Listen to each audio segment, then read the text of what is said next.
अच्छा, एपीआई क्या होती है पहले तो ये समझ लो। एपीआई जो होती है उसकी फुल फॉर्म क्या होती है? एप्लीकेशन। एपीआई की फुल फॉर्म क्या होती है? Application programming interface. नहीं पता तो सुन लो ना। ये किसने बताया था? ये बीच में सही बताया था। एप्लीकेशन प्रोग्रामिंग इंटरफेस क्या करता है? ये क्यों नीड पड़ती है? मैंने लास्ट टाइम डिस्कस किया था। एपीआई क्यों जरूरी होती है? क्या होती है एपीआई? काम किस तरह हो रहा होता है? एक होता है फ्रंट एंड, एक होता है बैक एंड। बैक एंड पे आपका क्या चीज होती है? डेटाबेस होता है, ठीक है। और डेटाबेस होता है और सर्वर होता है, जिस सर्वर से आप कम्युनिकेट कर रहे हो, ठीक है। तो फ्रंट एंड पे आप किसी भी चीज की रिक्वेस्ट करोगे तो रिक्वेस्ट आप किससे कर रहे हो? सर्वर से।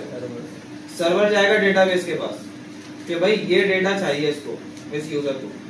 डेटाबेस सर्वर को डेटा देगा और वो सर्वर पे जो डेटा है वो एपीआई के थ्रू कॉल होगा। कहाँ पे? आपके फ्रंट एंड पे। और डेटा तमाम का तमाम सर्वर के थ्रू कहाँ पे आ जाएगा? एपीआई के थ्रू। एपीआई आपके सर्वर पे काम कर रही होगी, ठीक है। एज ए मीडियम काम कर रही होती है फ्रंट एंड और बैक एंड के दरमियान। एज एन इंटरफेस आप कह लो, वो काम कर रही होती है। जैसे कि आप बैक एंड से डेटा लो, फ्रंट एंड को दे दो, ठीक है। और फ्रंट एंड से डेटा लेके बैक एंड को दे दो। इस तरीके का काम हो रहा होता है। और वो डेटा किस फॉर्मेट में आ रहा होता है? आप जेसन में भी कर सकते हो, एक्सएमएल में भी कर सकते हो, लेकिन जेसन में कर लो तो ज्यादा अच्छा, उसको आपको प्रिंट करने के लिए आसानी हो जाती है, ठीक है। तो ज्यादातर डेटा आप जेसन में ही रहते हैं। तो अब आपके पास फेक एपीआई बहुत सारी होती है। जैसे आपकी एक हो गई डमी जेसन।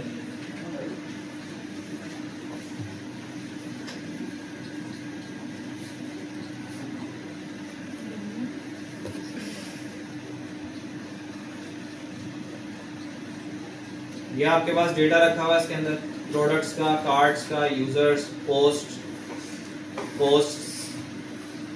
कमेंट्स, ठीक है। इमेजेस का है, कोड्स, टू डू लिस्ट है। ये तमाम डेटा आपके पास है। फॉर एग्जांपल हम प्रोडक्ट्स का डेटा उठाते हैं, ठीक। तो प्रोडक्ट्स का डेटा उठाने के लिए आपको किस चीज की नीड पड़ेगी? ये वाला यूआरएल चाहिए होगा आपको, ठीक है।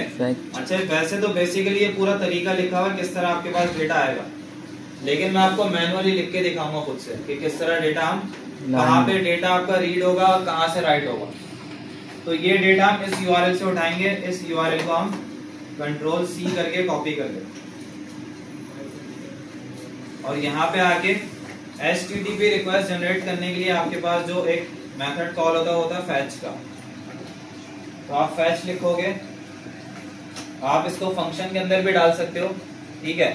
लेकिन मैं डायरेक्टली इसको करवा रहा हूँ क्योंकि डेटा हमारे पास कम है। फंक्शन के अंदर डालोगे तो उसमें एसिंक फंक्शन यूज होगा आपका। उसके बाद आपने सिंगल कोट्स लगाए और यहाँ पे ये यूआरएल डाल दिया, ठीक है। अब इस यूआरएल की मदद से अभी जो हमारे पास डेटा आएगा ना, ये हमें क्या रिटर्न करेगा? क्या रिटर्न करेगा?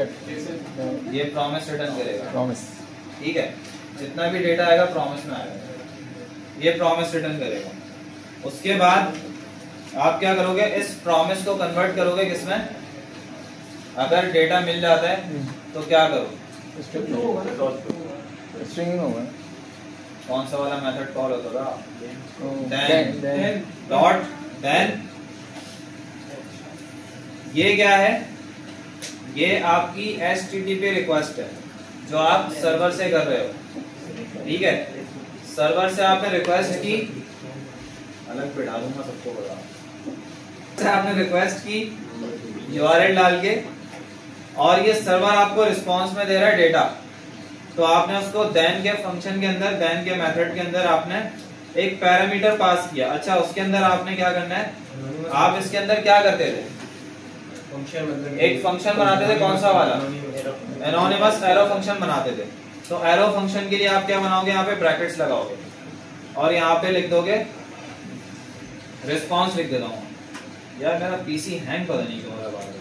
दूसरी क्लास में भी हैंग कर रहा था, यहाँ पे भी हैंग कर रहा है। अच्छा सर, इसको लिंकिंग करने की कुछ जरूरत नहीं है क्या? डायरेक्ट लिंक डाल रहे हैं। हाँ, रिस्पांस में क्या आएगा? आपके पास कुछ डेटा आएगा। अब इस रिस्पांस के डेटा को आप क्या करोगे? यहाँ से पहले कन्वर्ट करोगे इसको डॉट जेसन के मेथड में कि ये जो डेटा आ रहा है हमारे पास डॉट जेसन में आ रहा है, ठीक है।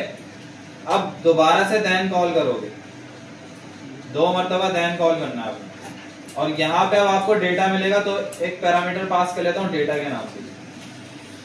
कंसोल में प्रिंट करके देखते हैं डेटा को क्या आ रहा है।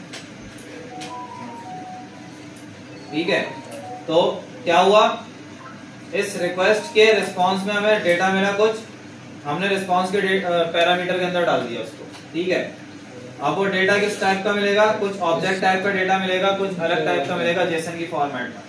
उसको हमने बताया डॉट जेसन में वो डेटा है, उसको कन्वर्ट कर दिया। अब उसके बाद आपने दोबारा से then कॉल किया और उस डेटा को, जेसन के डेटा को आपने वेरिएबल के अंदर, पैरामीटर के अंदर डाल दिया और उस पैरामीटर को आपने क्या करवाया, यहाँ पे प्रिंट करवा दिया, प्रिंट करवा। अब ये प्रिंट होके किस तरह नजर आएगा, इसको रन करते हैं फाइल को, इंडेक्स वाली फाइल को। यार ये एक ही मच्छर है यहाँ पे जो घूम रहा है, अब ये जो है ना इसका स्टिकर बन जाएगा। सर नहीं, यहाँ पे भी है।